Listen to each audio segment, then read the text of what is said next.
Memories. They can be good or they can be bad. I often don't know what to think of mine. Sometimes they don't feel real. I experience memories as fragments, scattered pieces that drift within my mind and need help being molded together. I have a partner that has been with me since day one, as far as I know, who helps me put the pieces together. Her name is Kasha, and she is a demon. Being friends with a demon would normally be odd, but not when you're a demon yourself. Kasha and I came from the underworld. The journey we went on to get out is still a bit hazy, even for Kasha, who doesn't lose her memories like I do. In moments like these, where I feel like I can recall my past more easily, I can still feel the atmosphere of that place. There was a sense of overwhelming heat at all times, but your body felt cold to the touch. You would shiver and shake as you watched fire dance around you.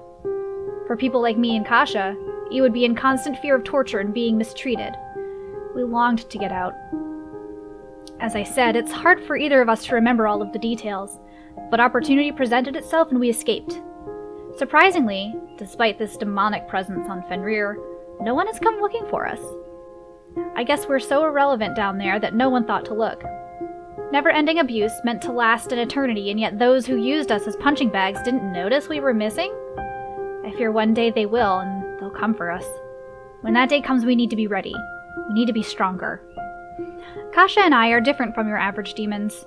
I'm not sure if this was intentional or not, but given the chance to grow and survive, we have a potential to become strong.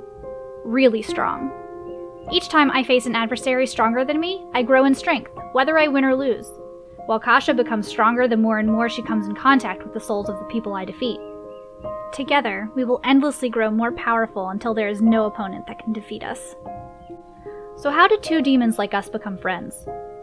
Well, in the rare instances we weren't being tortured in the underworld, we formed a close bond. Kasha was a skeleton, constantly forced to put herself back together, and I was her pet. Okay. Good, you're awake. No, don't say a word yet. Let me do the talking. I assume you don't recall our agreement, since this seems to happen every time you die. I died? It's been happening on and off since we escaped from the underworld. We have a special arrangement, you and I. I don't know what God made us, but I know we're not like most on Fenrir. I'm sure you've noticed your cattails swaying through the opening of the chair you're on, and those annoyingly cute cat ears on your head. I'm also sure by now you noticed something wrong with my arm. It's decaying, as will the rest of me if you don't hold up your end of the bargain. I mentioned our arrangement. It's simple, really. I'm the most skilled hunter on Fenrir, and you are a skilled fighter. Obviously, you're not the strongest, since this isn't the first time you've died, but we're working on that. You see, every time you die to someone stronger than you, you absorb some of their power and become stronger. I think I'm starting to remember. You're Kasha. We're demons. Right, you're remembering faster than normal. What else do you remember? When we left the underworld, we didn't look like this. I was more feline, and you were more bones. Then we evolved. And fight after fight, things changed. Every opponent you defeat, I grow stronger by absorbing their life force. An essence of their soul becomes a part of me. However, every time you fight an opponent stronger than you and lose, you sap some of their power and become stronger. So the next time you run into them, you will most likely beat them. Who was my opponent? Some things are still foggy. It's a bit complicated this time. Your target was a girl who can absorb the magic around her and use it as she pleased. However, I'm not sure she fully understood her power. She caught us by surprise? No, sadly, she wasn't the surprising part. She was traveling with a mercenary named Jack. He's the one that put you down this time. I couldn't track him or sense him for some reason, so I had no idea he was going to be there. Then it's him we have to find first, before we go after the girl again. Have you been able to get any information on Jack while I was out? A bit. Luckily, we found this place to hide your body when you were down, so it gave me time to do some snooping. Jack is closer to us, more specifically me, than I expected. He spent his last few years in the Deadlands as one of Aradia's puppets. It's almost as if he's both human and demon. So what you're saying is, it won't be easy to kill him. Afraid not. But we have the most important advantage. Time. We can try and try again until we get him. He doesn't stand a chance. Akei and I are not your traditional demons. What people would consider evil about us, we consider survival. This world gave us nothing in life, and even less in death, and we do what we do to experience tomorrow in a way that isn't constant pain and disappointment. The irony in all of that is that it makes us sound more human.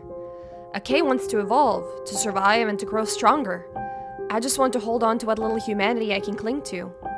It sounds silly, and even Akei laughs at me when I talk about it, but the strange phenomenon I am capable of producing is what drives me to keep pushing forward.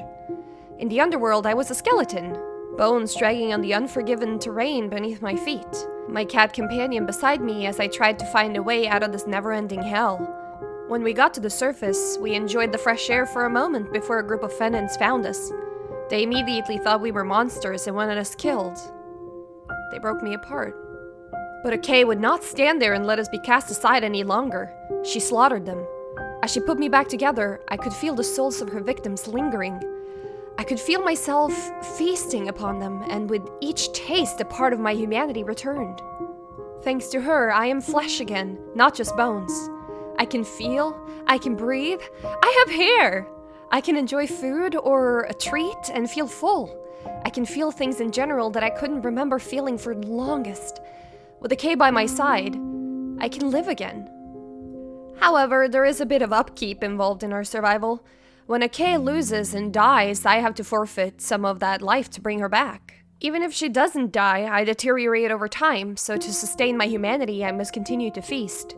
Akei needs to fight to grow stronger, and I need sacrifices to remain human. We are a perfect match, because neither of us feels guilty about what we have to do to survive. That's why I became a hunter. I track down the targets for Akei, and I help her get stronger. Sometimes it requires a bit of sacrifices from me, but it's worth it to get those souls.